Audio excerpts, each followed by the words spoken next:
Going to apply to every position, but those are the discussions that Joe and I will have over the next 3 or 4 months, or whatever it is till free agency. But we'll start this week with evaluating the roster and just going over the where we need to, what the things that we need to address, the things that we have, the things that we need, and but it's definitely one of those things that we'll talk about.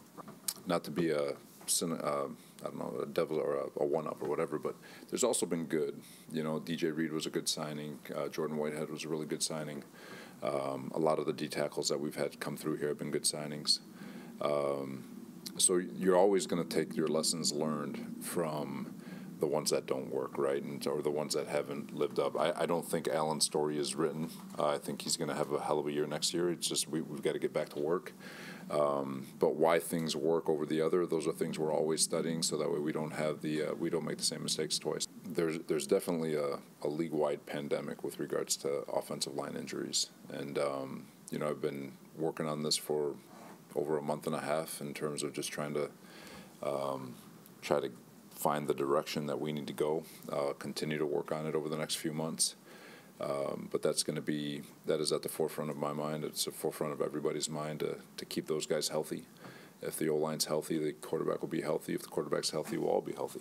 And but it's definitely something that we're studying, and we'll get down hopefully get an answer for. Once Joe Tippmann became the center, we had some continuity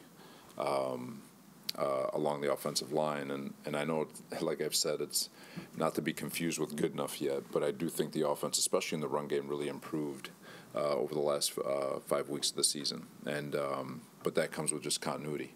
Always appreciate the 5 that we have. It's just getting them out there so they can play next to each other long enough, and so yeah, we're gonna look at everything. We're gonna turn over every stone we can.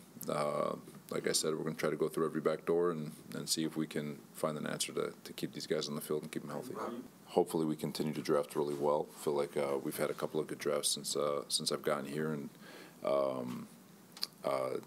you have guys in the hopper ready to replace guys who are about to go get paid. But you're always battling. You want to take advantage when they're still on their rookie deals, but you understand eventually if they play well and you develop well, that's kind of one of the things that we talked about when we first got here. When we first got hired, our job is to make Joe D's job very, very hard in terms of developing guys the right way, where we've got to find ways to get them under the cap and pay them. But so we'll continue to do that. We'll continue to develop people and do our best to keep people in the hopper ready to roll.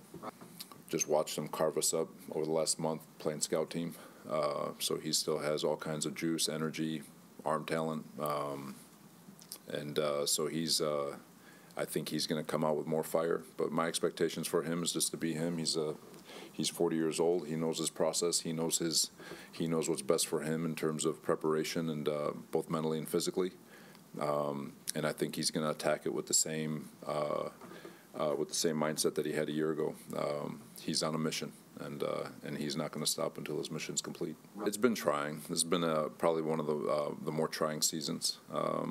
I'm just in my career, even just watching other coaches have to deal with stuff. Not looking for a pity party or anything, but I do feel. One thing I will say is I do feel stronger about our locker room than I ever did. We battled the 4-3. Obviously, we hit that lull. I talked about it yesterday. We beat 3 playoff teams. We exercised a lot of demons this year. There's still a lot of demons we still have to exercise with playoffs and winning the division and all that good stuff. But our locker room stayed together. When it's very easy for the offense and defense to get segregated, they stuck together. They leaned on one another. I do think the offense got better towards the end of the season, especially in the run game. Brees took steps. Garrett took steps. Brownlee took steps. Xavier Gibson took steps. So the thing I learned is that we have an unbelievable locker room, an unbelievable group of characters, and